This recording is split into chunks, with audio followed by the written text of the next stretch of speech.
حسین عامر صاحب علامہ اقبال کے حوالے سے گفتگو کر رہے تھے اور مجید امجد صاحب کی ایک لکھی ہوئی نظم انہوں نے پیش کی۔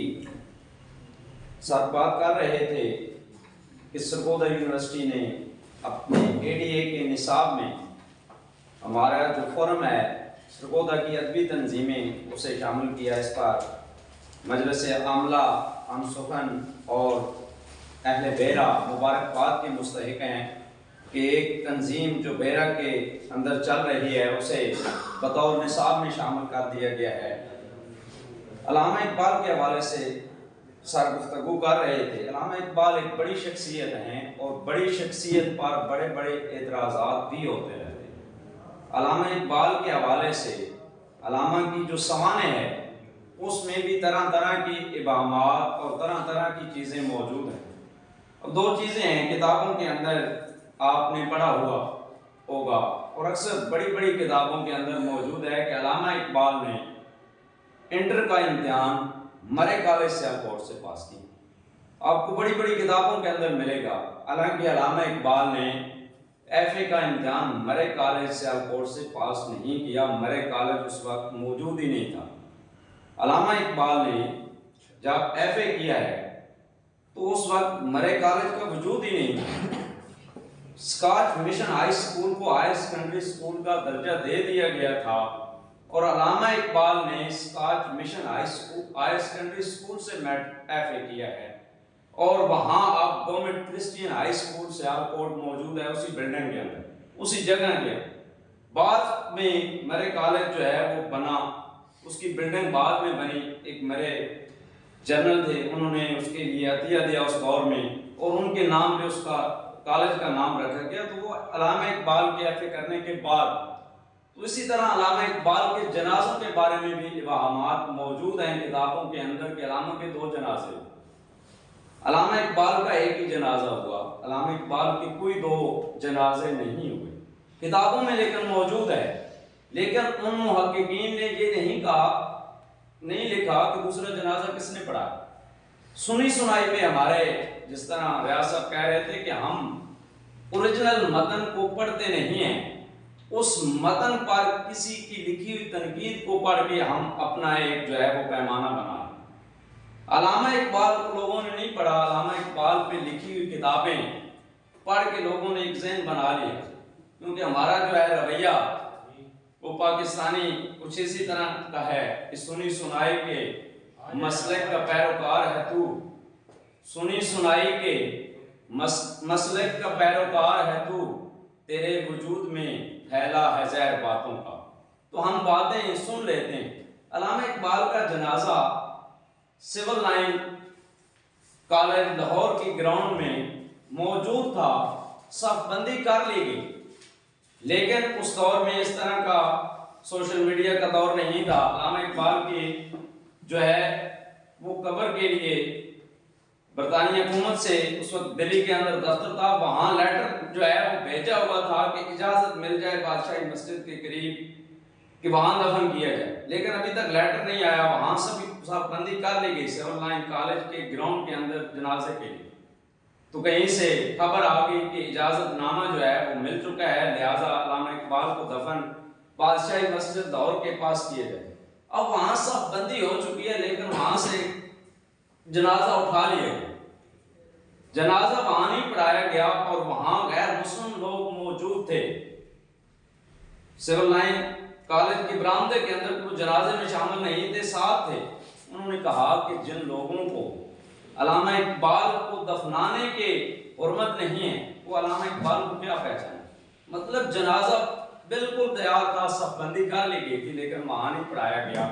علامہ اقبال کا جنازہ جو ہے وہ بادشاہی مسجد کے سین میں پڑھایا گیا اور وہاں پر جس شخصیت نے جنازہ پڑھایا اس کا نام مولانا غلام مرشد ہے اور وہ اس انگا سے تعلق رکھتے تھے۔ پشاور کے اندر انگا گاؤں ہے، وہاں سے احمد ندیم قاسمی کے خالہ زاد بھائی تھے مولانا غلام مرشد، جنہوں نے اقبال کا جنازہ پڑھایا اور 1935 کے اندر علامہ اقبال کی سفارش کے اوپر علامہ اقبال نے انہیں کہا اور انہوں نے بادشاہی مسجد کی امامت قبول کی تھی مولانا غلام مرشد نے 1935 میں، اور 1935 سے 1944 تک وہ بادشاہی مسجد کے امام رہے ہیں. تو ایک ہی جنازہ ہوا اور انہوں نے پڑھایا تھا. تو اس طرح بہت سے ابہامات، بہت سی چیزیں اقبال کے حوالے سے موجود ہیں. اقبال شکنی کا جو رویہ ہے وہ بھی اسی طرح ہے کہ لوگوں نے علی عباس جلال پوری کی، علامہ اقبال کے علم الکلام اور اس طرح کی تحریریں پڑھ رکھی ہیں اور وہ اقبال کو کمزور شاعر اور اس طرح کا سمجھتے ہیں. حالانکہ اقبال کو چلے گئے اتنے سال ہو گئے ہیں، اگر علامہ اقبال سے کوئی بڑا شاعر آتا تو وہ ختم ہو چکے ہو. مارکیٹنگ کے بھی اصول ہیں کہ آپ بے شک کہتے رہیں کہ یہ چیز بری ہے، لیکن لوگ وہی لیں گے کیونکہ لوگوں کے پاس اس سے بہتر ہے کوئی. تو بے شک آپ علامہ اقبال کو جتنا مرضی کہتے رہیں کہ وہ کمزور شاعر ہیں، علامہ سے بڑا شاعر علامہ کے بعد ابھی تک پیدا نہیں ہوا. اور اگر علامہ سے بڑا شاعر پیدا نہیں ہوتا تو علامہ کو آپ جتنا مرضی کہتے رہیں، اقبال شکنی کرتے رہیں، وہ اقبال ہی رہیں گے. تو ہم اس سلسلے کو آگے بڑھاتے ہیں. ہمارے مہمان مقرر ندیم ملک صاحب سے میں درخواست کروں گا کہ وہ آئیں اور علامہ اقبال کے حوالے سے گفتگو کریں. ان کا موضوع ہے اقبال کا فکری ارتقاء. ندیم ملک صاحب.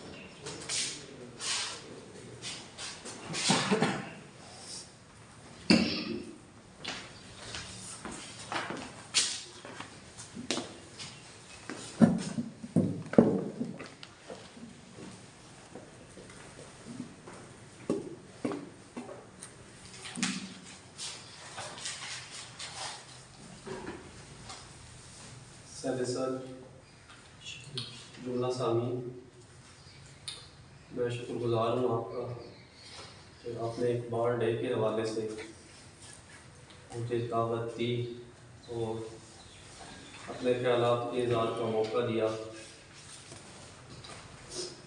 ریاض صاحب نے اپنے افتتاحیہ خطبہ جو انہوں نے دیا ہے اس میں بڑی زبردست باتیں کی ہیں کہ ہمارے یہاں جو افراط و تفریط کا ایک رویہ ہے اقبال کے حوالے سے ہماری سوسائٹی میں، اس کی بھی مخصوص وجوہات ہیں.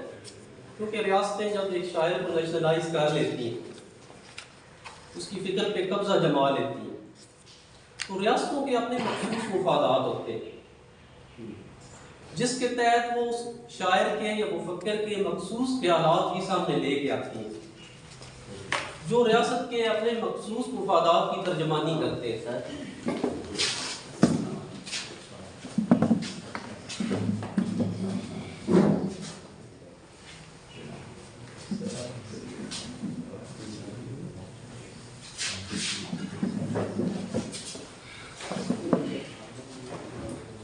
تو جہاں تک اقبال پر تنقید کا سوال ہے تو میرے خیال میں جو ارسطوٹل تھا، یونانی فلسفی ارسطو، یورپ میں جو نشأت ثانیہ ہوئی ہے، جب یورپ نے عروج پکڑا ہے، رینیسانس جب ہوئی ہے، تو سب سے زیادہ تنقید ارسطو پہ ہوئی ہے.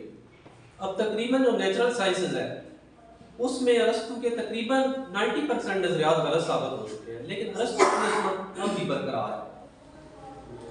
تو کوئی بھی جو بڑی ہستی ہے اس پہ تنقید بذات خود اس کی عظمت کی دلیل ہے کہ اس پہ مختلف لوگ اپنی رائے کا اظہار کرتے ہیں اور اس میں سے نئی باتیں نکلتی ہیں.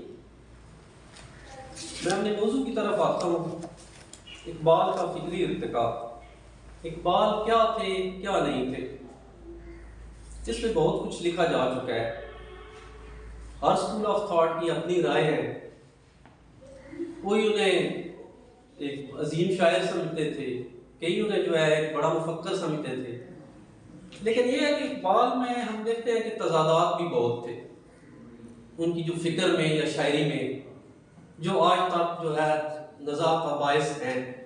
تو ہم اقبال کے فکری ارتقاء کی روشنی میں ان تضادات کا بھی جائزہ لیں گے کہ ان کی کیا مخصوص وجوہات تھی، وہ تضادات کیوں پیدا ہوئے، اور اقبال نے اپنی رائے کس طرح اپنی زندگی کے مختلف ادوار میں تبدیل کی. تو یہاں پہ میں اس بات کا بھی ذکر کرنا چاہوں گا کہ نظریات تبدیل کرنا یہ بھی کوئی ہمارے بڑا برا سمجھا جاتا ہے اس کو کہ فلاں نے اپنا نظریہ بدل لیا. تو مجھے ایمرسن کا قول یاد آ رہا ہے، وہ کہتا ہے کہ زندہ انسان اپنی عقل و دانش کے ذریعے اپنے نظریات میں تبدیلی کرتے رہتے ہیں، فقط مردے ہی اپنی رائے نہیں بدلتے۔ تو اقبال نے بھی اپنی زندگی کے مختلف ادوار میں اپنی رائے تبدیل کی۔ اب سب سے پہلے دیکھتے ہیں جو اقبال ہمارے سامنے کس روپ میں سامنے آتے ہیں۔ سب سے پہلے تو اقبال جو تھے ایک فطرت پسند شاعر اور ایک محب وطن کے طور پر ہمارے سامنے آتے ہیں۔ جو ان کی ابتدائی نظمیں جیسے ہمالہ ہے، ابر کو اثار، ایک پہاڑ اور گلیری، ایک گائے اور بکری۔ ہمالہ سے خطاب کرتے ہوئے کہتے ہیں، اے ہمالہ، اے فصیل کشور ہندوستان، چومتا ہے تیری پیشانی کو جھک کر آسماں، ایک جلوہ تھا کلیم طور سینہ کے لیے، تو تجلی ہے سراپا چشم بینا کے لیے۔ اچھا، اسی طرح پھر اس دور میں انہوں نے ترانہ ہندی بھی لکھا، وطن سے محبت کا اظہار کیا۔ اس میں کہتے ہیں، سارے جہاں سے اچھا ہندوستان ہمارا، سارے جہاں سے اچھا ہندوستان ہمارا، ہم بلبلیں ہیں اس کی یہ گلستان ہمارا۔ مذہب نہیں سکھاتا آپس میں بیر رکھنا، مذہب نہیں سکھاتا آپس میں بیر رکھنا، ہندی ہے ہم، وطن ہے ہندوستان ہمارا۔ اچھا، علامہ پہ اس دور میں وطنیت کے خیالات اس قدر غالب تھے کہ وہ انہیں مذہب پہ بھی جو ہے نا فوقیت دیتے تھے۔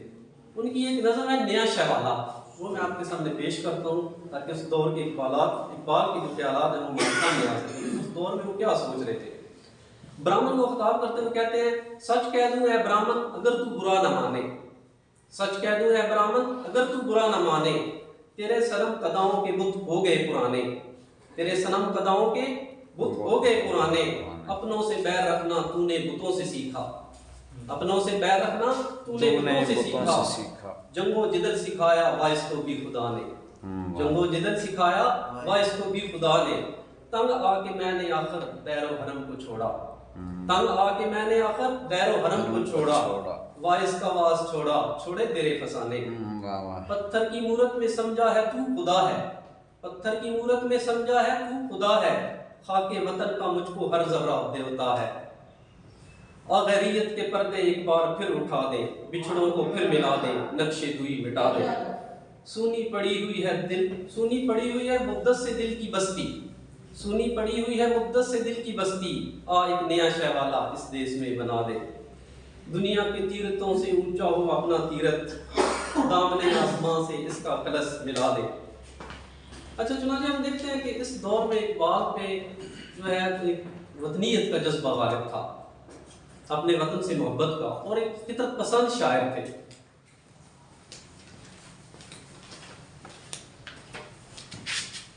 اچھا، جو دوسرا اعتبار اقبال کا ہے وہ بہت عام ہے، یہ 1905 سے 1908 تک ہے، جب اقبال یورپ گئے اپنی تعلیم کے لیے۔ تو ہم دیکھتے ہیں کہ اقبال کے خیالات میں زبردست قسم کی تبدیلی پیدا ہوئی۔ انہوں نے یورپ میں جا کے فلسفہ پڑھا، یورپ کی ترقی دیکھی، اور خاص کر کے جو ان کا مقالہ تھا پی ایچ ڈی کا فلسفی پہ، the development of metaphysics in Persia, اس میں ان کے ہاتھ ایسا مواد آیا کہ ان کی جو قلب و نظر تھا اس میں ایک انقلاب برپا ہو گیا، وہ تصوف کے خلاف ہو گئے۔ ابتدا میں بات نہیں کر سکا کہ اقبال کو بچپن سے ہی تصوف سے لگاؤ تھا۔ ان کے گھر میں اکثر محفلیں ہوتی تھی، محی الدین ابن عربی کی فصوص الحق اور فتوحات مکیہ کا ورد ہوتا تھا۔ ان کے والد وہ ان پڑھ تھے لیکن وہ تصوف کے بہت سارے مسائل پہ عبور رکھتے تھے۔ اقبال بچپن میں وہ باتیں سنتے رہتے تھے، تو یورپ میں آ کے ان کے قلب و نظر میں ایسا انقلاب برپا ہوا کہ وہ تصوف کے خلاف ہو گئے۔ اور جو دوسری سب سے عام تبدیلی واقع ہوئی وہ وطن کے متعلق یا وطنیت کے متعلق ان کے خیالات تھے۔ اب وہ پہلے انہوں نے لکھا ترانہ ہندی، اس کے مقابلے میں پھر انہوں نے لکھا ترانہ ملی، چینو ہندوستان ہمارا، مسلم ہے ہم، وطن ہے سارا جہاں ہمارا۔ اچھا، وطنیت کا جو مخصوص ایک نظریہ تھا یورپ میں نیشنلزم کا، اقبال نے جب اس کا باریک بینی سے جائزہ لیا تو وہ اس کے خلاف ہو گئے۔ وہ سمجھتے تھے کہ یہ جدید دور کا ایک بت ہے جس کی پوجا کی جا رہی ہے۔ وہ کہتے ہیں، ان تازہ خداؤں میں بڑا سب سے وطن ہے، جو پیران ہے اس کا وہ مذہب کا کفن ہے۔ اچھا، اس دور میں وہ پین اسلامزم کی تحریک سے وابستہ ہو گئے، کہ پوری جو دنیا کے مسلم ہیں انہیں ایک ہونا چاہیے. چنانچہ تھوڑا تعارف پین اسلامزم کا بھی کرا دوں آپ سے کہ یہ کب شروع ہوئی تھی. جو خلافت عثمانیہ تھی آٹومن امپائر، اس کا جو علاقہ تھا بلقان کا، یورپ کا جو مخصوص خطہ تھا بلقان، وہاں پہ سلاؤ نسل کے بہت زیادہ لوگ آباد تھے. سلاؤ ایک نسل تھی. تو جو زار شاہی تھی اس وقت کی روس کی، وہ چاہتے تھے کہ جو رشیا میں ہے، روس میں ہے سلاؤ قوم، اس کے ساتھ بلقان کے جو سلاؤ افراد ہیں یا قوم ہے اس کو ملا کے ایک علاقہ جو ہے نا ٹکڑا بنا دیا جائے خلافت عثمانیہ سے کاٹ کے. اچھا، تو اس کے مقابلے میں عبد المجید جو سلطان تھے خلافت عثمانیہ کے، انہوں نے پین اسلامزم کا نظریہ پیش کیا تھا، جسے جمال الدین افغانی بھی لے کے آگے چلے تھے. اقبال اس دور میں اس نظریے کے ساتھ اٹیچ ہو چکے تھے. اسی فکر سے متاثر ہو کے انہوں نے اپنا ترانہ ملی لکھا تھا. جب اس دور میں تصوف پہ میں بات کر رہا تھا، تو جس تصوف کو وہ بچپن میں پسند کرتے تھے اسی کے بارے میں آپ وہ کہتے ہیں: تمدن تصوف شریعت کلام بتان عجم کے پجاری تمام. تمدن تصوف شریعت کلام بتان عجم کے پجاری تمام. پھر کہتے ہیں طبع مشرق کے لیے موضوع یہی افیون تھی. طبع مشرق کے لیے موضوع یہی افیون تھی، ورنہ قوالی سے کچھ کم تر نہیں علم کلام. اچھا دیکھیں آپ یہاں پہ علامہ تمدن کو اور کلام کو، جو علم الکلام ہے، اس کو عجم کا بت قرار دے رہے ہیں، عجم کا بت قرار دے رہے ہیں. لیکن آگے چل کے ہم دیکھیں گے کہ اقبال پھر اسی نظریے والی سائڈ پہ جو ہے نا، تصوف والی سائڈ پہ جو مراجعت کرتے ہیں وہاں پہ دیکھتے ہیں. اچھا، پھر اس دور میں اور علامہ کی جو خاص چیز تھی، اسرار خودی انہوں نے لکھی مثنوی، اس میں انہوں نے حافظ پہ تنقید کی. جو افراد فارسی شاعری کے ساتھ اٹیچ ہیں وہ سمجھتے ہیں کہ حافظ کو بہت بڑا شاعر سمجھا جاتا ہے، بلکہ شاعر کے ساتھ مسلم دنیا میں انہیں ولی کا درجہ حاصل تھا. دیوان حافظ سے فال نکالی جاتی تھی. تو اس مثنوی میں لکھتے ہیں: ہوشیار از حافظ صحبا گسار، جامش از زہر اجل سرمایہ دار. حافظ میں خار سے ہوشیار رہنا، اس کا پیالہ سرمایہ کی زندگی کی زہر سے پر ہے. پھر آگے لکھتے ہیں: نکل کر خانقاہوں سے ادا کر رسم شبیری، یہ فقر و خانقاہی ہے فقط اندو و دلگیری. تیرے دین و ادب سے آ رہی ہے بوئے رو بہانی، یہی ہے مرنے والی امتوں کا عالم پیری. پھر آگے لکھتے ہیں: مست رکھو ذکر و فکر صبح گاہی میں اسے، پختہ تر کر دو مزاج خانقاہی میں اسے. اچھا، اسی طرح اس دور میں ابن عربی جو نظریہ وحدت الوجود کے ایک عظیم نظریہ ساز تھے، ان کے بارے میں وہ اپنے مکتوب میں اپنے خط میں اظہار کرتے ہیں. کہتے ہیں کہ جہاں تک مجھے نا، میں خصوص الحکم میں سوائے زنداقہ اور الحاد کے کچھ نہیں. جو نظریہ وحدت الوجود تھا، جو تصوف کی بنیاد ہے، اس کے بارے میں لکھ رہے ہیں کہ میرے خیال میں اس میں الحاد کے سوا کچھ بھی نہیں. اچھا، اسی زمانے میں اخبار وکیل تھا، اس میں اسرار خودی اور تصوف کے عنوان سے لکھتے ہیں: شاعرانہ اعتبار سے میں حافظ کو نہایت بلند پایا شاعر سمجھتا ہوں، لیکن ملی اعتبار سے کسی شاعر کی قدر و قیمت کا اندازہ کرنے کے لیے کوئی معیار ہونا چاہیے. میرے نزدیک معیار یہ ہے کہ اگر کسی شاعر کے اشعار اغراض زندگی میں مومن ہیں تو وہ شاعر اچھا ہے. اگر اس کے اشعار زندگی کے منافی ہیں یا زندگی کو قوت کو پست یا کمزور کرنے کا میلان رکھتے ہیں تو وہ شاعر خصوصاً قومی اعتبار سے مضرت رساں ہے. جو حالت خواجہ حافظ اپنے پڑھنے والوں میں پیدا کرنا چاہتے ہیں، وہ حالت افراد قوم کے لیے جو اس زمان و مکان کی دنیا میں رہتے ہیں نہایت ہی خطرناک ہے. لیکن جب علامہ نے حافظ پہ تنقید کی تو ایک مخالفت کا طوفان برپا ہو گیا. شبیرہ صاحب ذکر کر رہے تھے اقبال پہ تنقید کا، تو اقبال نے خود بھی اس روایت کو توڑا ہے، حافظ پہ تنقید کی. تو جب ان کے والد صاحب نے انہیں شعر حذف کرنے کے لیے کہا کہ آپ اپنی مثنوی میں شعر نکال دیں، تو اقبال نے کہا بھائی مسلم دنیا میں جو ہے حافظ ایک بت کی حیثیت رکھتے ہیں، انہوں نے خدا بنا رکھا ہے. تو علامہ کے والد نے کہا کہ اسلام میں تو جو کفار ہیں ان کے بتوں کو بھی برا بلا کہا جانے سے منع کیا گیا ہے کہ کہیں وہ تمہارے خداؤں کو برا نہ کہے. تو بہرحال علامہ نے بعد میں یہ شعر حذف بھی کر دیے تھے مخالفت کی وجہ سے.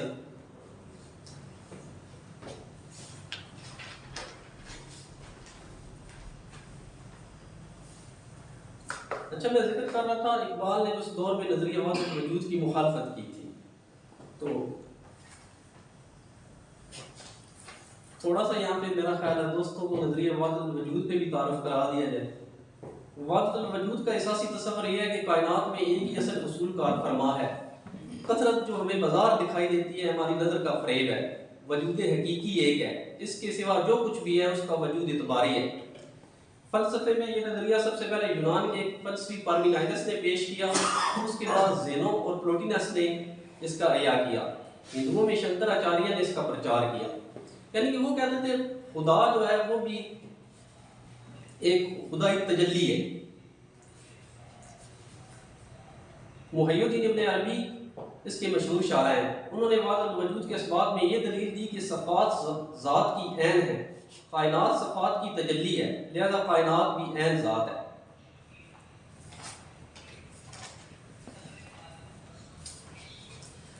اچھا چنانچہ ہم دیکھتے ہیں کہ اس دور میں اقبال کی جو شاعری تھی اس میں پیرالل آپ کو ایک اور بات بھی ملے گی۔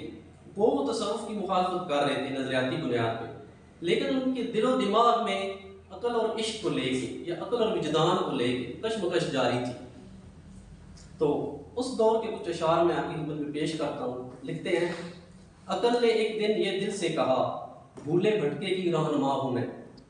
عقل نے ایک دن دل سے کہا، بھولے بھٹکے کی رہنما ہوں میں، ہوں زمین پر گزر فلک پہ میرا، ہوں زمین پہ گزر فلک پہ میرا، دیکھ تو کس قدر رسا ہوں میں۔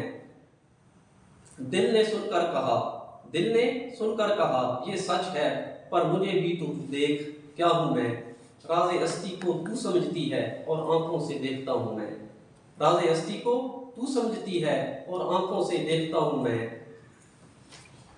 ہے تجھے واسطہ مظاہر سے اور باطن سے آشنا ہوں میں، علم تجھ سے تو معرفت مجھ سے، تو خدا نما ہوں میں۔ علم کی انتہا ہے بےتابی، اس مرض کی مگر دوا ہوں میں۔ کیا خوبصورت شعر ہے۔ علم کی انتہا ہے بےتابی، اس مرض کی مگر دوا ہوں میں۔ کس بلندی پہ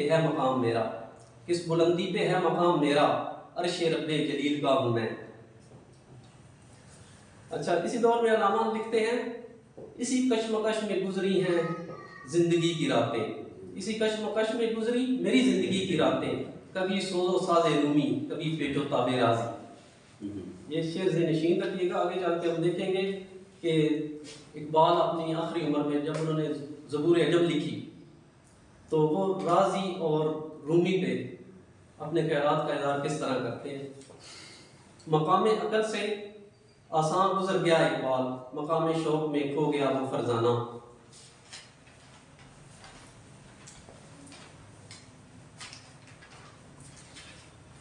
اچھا چنانچہ ہم دیکھتے ہیں کہ اسی دور میں اقبال اشتراکیت سے بھی متاثر ہوئے، سوشلزم سے، اور جو سائنٹیفک سوشلزم کا بانی تھا کارل مارکس، اس کے بارے میں اپنے خیالات کا اظہار کرتے ہیں اپنی نظم ابلیس کی مجلس شورا میں۔ تو ابلیس کا جو تیسرا مشیر تھا وہ کہتا ہے ابلیس سے، یورپ کا جو نظام تھا جمہوری، اس پہ روح سلطانی رہے باقی تو پھر کیا اضطراب، روح سلطانی رہے باقی تو پھر کیا اضطراب، ہے مگر کیا اس یہودی کی شرارت کا جواب۔ کارل مارکس کے بارے میں کہا جا رہا ہے، روح سلطانی رہے باقی تو پھر کیا اضطراب، ہے مگر کیا اس یہودی کی شرارت کا جواب۔ وہ کلیم بے تجلی وہ مسیح بے صلیب، وہ کلیم بے تجلی وہ مسیح بے صلیب، نیست پیغمبر و لیکن در بغل دارت کتاب۔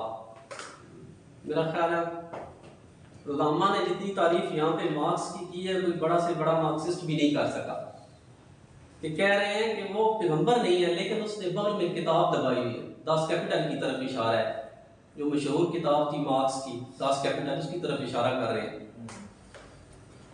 اور جاوید نامہ میں لکھتے ہیں، صاحب سرمایہ از نسل خلیل، یعنی آن پیغمبر بے جبریل، قلب او مومن دماغ اشقا فراست۔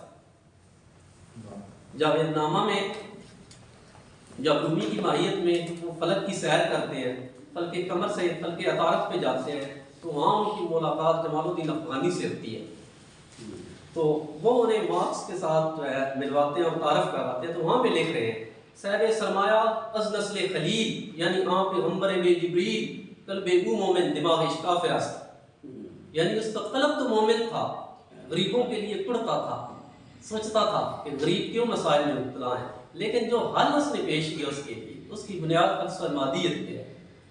اقبال اعتراض کریں کہ اس کی بنیاد فلسفہ مادیت پہ ہے، روحانیت پہ نہیں ہے، اس کا دماغ کافر تھا، دل مومن تھا لیکن اس کا دماغ کافر تھا۔ اچھا، اب اسی اس کی وجہ سے شورا میں تیسرا مشیر کہہ رہا ہے کیا بتاؤں کیا ہے کافر کی نگاہ پردہ سوز، کیا بتاؤں کیا ہے کافر کی نگاہ پردہ سوز، مشرق و مغرب کی قوموں کے لیے روز حساب، اس سے بڑھ کر اور کیا ہوگا طبیعت کا فساد، اس سے بڑھ کر اور کیا ہوگا طبیعت کا فساد، توڑ دی بندوں نے آقاؤں کے خیموں کی تناب۔ پھر فرماتے ہیں قوموں کی روش سے مجھے ہوتا ہے یہ معلوم، بے سود نہیں روس کی یہ گرمی رفتار۔ جو روس میں تبدیلیاں ہو رہی تھی، علامہ کی گہری نظر تھی اس پہ۔ جو لینن کی سربراہی میں انقلاب آیا تھا 1917 میں، اس پہ علامہ کی گہری نظر تھی۔ پھر لکھتے ہیں انسان کی ہوس نے جنہیں رکھا تھا چھپا کر، انسان کی ہوس نے جنہیں رکھا تھا چھپا کر، کھلتے نظر آتے ہیں بتدریج وہ اسرار۔ قرآن میں ہو غوطہ اے مرد مسلماں، قرآن میں ہو غوطہ اے مرد مسلماں، اللہ کرے تجھ کو عطا جدت کردار۔ جو حرف قل الف میں پوشیدہ ہے اب تک، جو حرف قل الف میں پوشیدہ ہے اب تک، اس دور میں شاید وہ حقیقت کو نمودار۔ وَيَسْأَلُونَكَ مَاذَا يُنْفِقُونَ قُلِ الْعَفْوَ، قرآن مجید میں ہے کہ وہ پوچھتے ہیں کیا خرچ کریں، تو پیغمبر فرما دیجئے کہ انہیں کہیں کہ ضرورت سے جو زائد ہے وہ تمام کا تمام۔ جو حرف قل الف میں پوشیدہ ہے اب تک، اس دور میں شاید وہ حقیقت ہو نمودار۔ اچھا، پھر وہ لینن کو خدا کے حضور لے گئے، جو انقلاب رشیا کا عظیم لیڈر تھا۔ وہ خدا کو نہیں مانتا تھا لیکن علامہ سے خدا کے حضور لے گئے کہ وہ کیا خیالات رکھتا ہے خدا کے بارے میں اور اس کے دل میں کیا چل رہا ہے۔ لکھتے ہیں اے انفس و آفاق میں پیدا تیرے آیات، اب یہ ہے کہ زندہ و پائندہ تیری ذات، میں کیسے سمجھتا کہ تو ہے یا کہ نہیں ہے، میں کیسے سمجھتا کہ تو ہے یا نہیں ہے، ہر دم متغیر تھے فرد کے نظریات۔ ریا صاحب، میں کیسے سمجھتا کہ تو ہے یا کہ نہیں ہے، ہر دم متغیر تھے فرد کے نظریات۔ ایک بات اگر مجھ کو اجازت ہو تو پوچھوں، حل کر نہ سکے جس کو حکیموں کے مقالات، جب تک میں جیا خیمہ افلاک کے نیچے، کانٹے کی طرح دل میں کھٹکتی رہی یہ بات، گفتار کے اسلوب پہ قابو نہیں رہتا، گفتار کے اسلوب پہ قابو نہیں رہتا، جب روح کے اندر متلاطم ہو خیالات۔ یورپ میں بہت روشنی علم و ہنر ہے، یورپ میں بہت روشنی علم و ہنر ہے، اب یہ ہے کہ بے چشمہ ہماں ہیں یہ ظلمات، رانائی تعمیر میں رونق میں صفا میں، گرجوں سے کہیں بڑھ کر ہیں بینکوں کی عمارات۔ زہر میں تجارت حقیقت میں جوا ہے، زہر میں تجارت حقیقت میں جوا ہے، سود ایک کا لاکھوں کے لیے مرگے مفادات۔ سرمایہ داران نظام پہ تنقید کر رہے ہیں، سود ایک کا لاکھوں کے لیے مرگے مفادات۔ یہ علم، یہ حکمت، یہ تدبر، یہ حکومت، یہ علم، یہ حکمت، یہ تدبر، یہ حکومت، پیتے ہیں لو دیتے ہیں تعلیم مساوات، کیا بات، پیتے ہیں لو دیتے ہیں تعلیم مساوات، ہے دل کے لیے موت مشینوں کی حکومت، احساس مربت کو کچل دیتے ہیں آلات۔ تو قادر، آخری شعر ہے جو لینن خدا کے سوال کر رہا ہے، تو قادر و عادل ہے مگر تیرے جہاں میں ہے تلخ بہت بندہ مظلوم کے اوقات۔ کب ڈوبے گا سرمایہ پرستی کا سفینہ، کب ڈوبے گا سرمایہ پرستی کا سفینہ، دنیا ہے تیری منتظر روز مکافات۔ اب خدا ارشاد فرما رہے ہیں فرشتوں سے، اٹھو میری دنیا کے غریبوں کو جگا دو۔ لینن نے سوال کیا، اٹھو میری دنیا کے غریبوں کو جگا دو، کاخ عمرہ کے در و دیوار ہلا دو، جس کھیت سے دہقاں کو میسر نہیں روزی، اس کھیت کے ہر خوشہ گندم کو ہلا دو۔ اچھا، چنانچہ ہم دیکھتے ہیں کہ اس دور میں اقبال مارکسیت سے بھی بہت زیادہ متاثر ہوئے، لیکن انہیں مارکسزم میں سب سے بڑا اعتراض یہ تھا کہ یہ اس میں روحانی اقدار کی کوئی جگہ نہیں ہے، بلکہ اپنے خط میں لکھتے ہیں کہ اگر سوشلزم میں خدا کا تصور شامل کر لیا جائے، socialism plus God is equal Islam, تو یہ تصور میرے لیے قابل قبول ہوگا۔ اچھا، چنانچہ ہم دیکھتے ہیں کہ یہاں پہ آخری جو منزل تھی اقبال کی، وہاں پہ وہ تصوف کی طرف سے دوبارہ مراجعت کرتے ہیں۔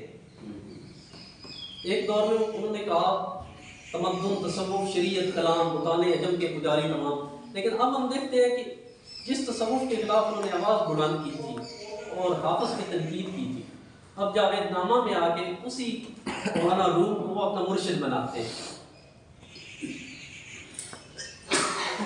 اور جو اپنے خطبات تھے اس پہ تو بہتر بات کریں گے انتظار صاحب۔ ہم نے خطبات میں بھی وہ لکھتے ہیں کہ میرے خیال میں جو منصور کا نعرہ تھا انا الحق، جو انا الحق کا نعرہ تھا اس سے اسلام کو کوشش چینی کرنی چاہیے، جو نقل شاداب تھا انا الحق تھا اس سے کوشش چینی کرنی چاہیے اسلام کو۔ اس دور میں فرماتے ہیں فردوس میں رومی سے یہ کہتا ہے سنائی، مشرق میں ابھی تک ہے وہی کاسا وہی آش، حلاج کی لیکن یہ روایت ہے کہ آخر، حلاج کی لیکن یہ روایت ہے کہ آخر ایک مرد کلندر نے کیا راز خودی فاش۔ اب وہ اس مقام پر کہتے ہیں عشق سراپا حضور، علم سراپا حجاب۔ اب پھر وہ دوبارہ تصوف کی طرف مراجعت کرتے نظر آتے ہیں ہمیں، عشق سراپا حضور، علم سراپا حجاب، عشق کی گرمی سے ہے مارکہ کائنات، علم مقام صفات، عشق تماشا ذات، عشق سکون و ثبات، عشق حیات و ممات۔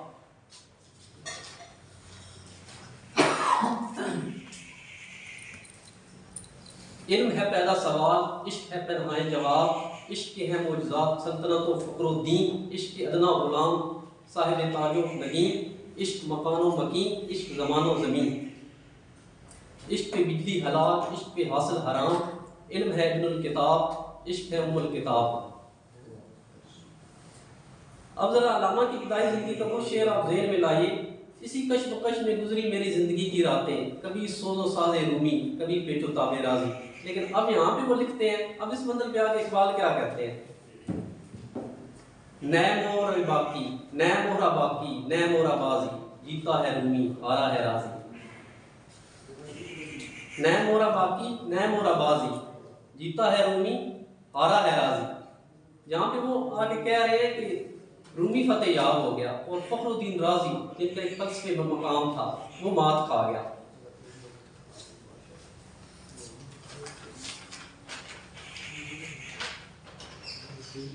چنانچہ ہم نے دیکھا کہ اقبال کی جو ابتدائی زندگی تھی اس میں تصوف سے لگاؤ تھا، بعد میں خلاف ہوئے، لیکن آخری زندگی میں پھر اس کی طرف انہوں نے مراجعت کی۔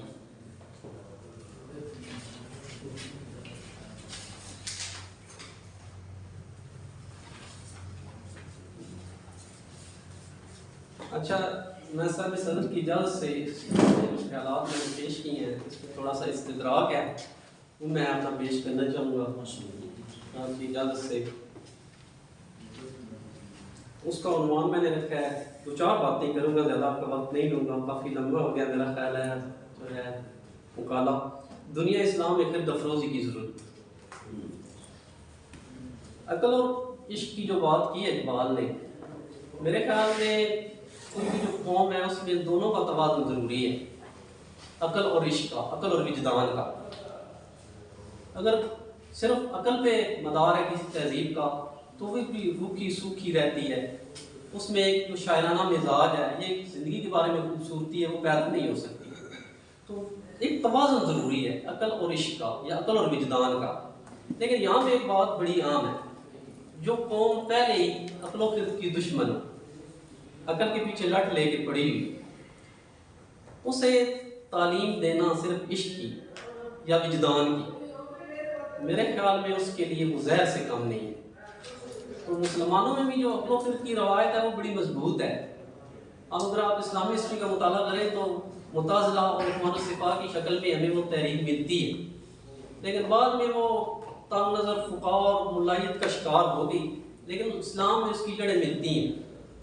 تو میں اپنی بات اقبال کے شعر پہ ہی ختم کرتا ہوں۔ نہیں ہے نا امید اقبال اپنی کشت ویراں سے، نہیں ہے نا امید اقبال اپنی کشت ویراں سے، ذرا نم ہو تو یہ مٹی بہت زرخیز ہے ساتھی۔ شکریہ۔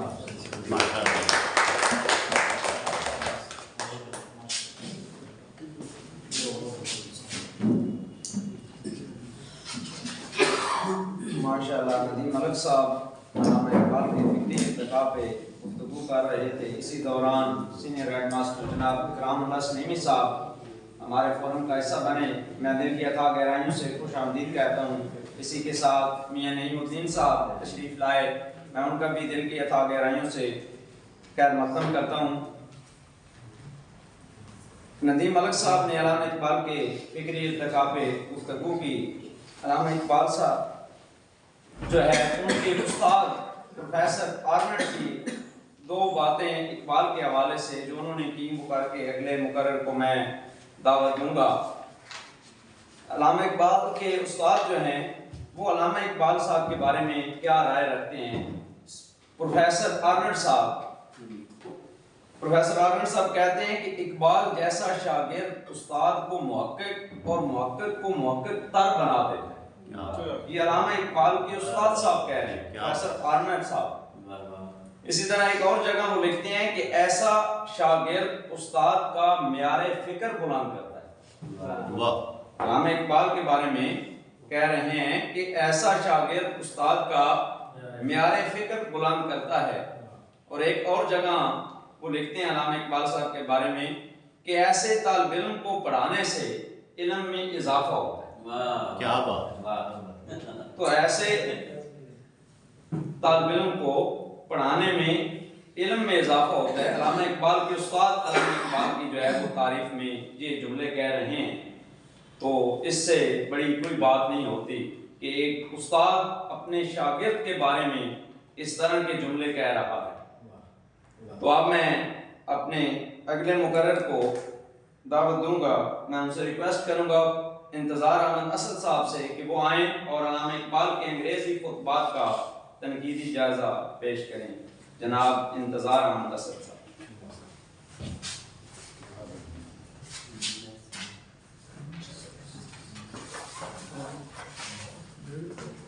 بسم اللہ الرحمن الرحیم۔ سب سے پہلے تو میں شکر گزار ہوں آدمی فورم ہم سخن کا کہ انہوں نے مجھے یہاں پر کھڑا ہو کر اظہار خیال کرنے کا موقع دیا ہے۔ مجھے بڑی اچھی طرح یہ پتہ ہے کہ یہ جو فورم ہے یہاں پہ گفتگو کرنا آسان نہیں ہے۔ یہاں گرچہ تعداد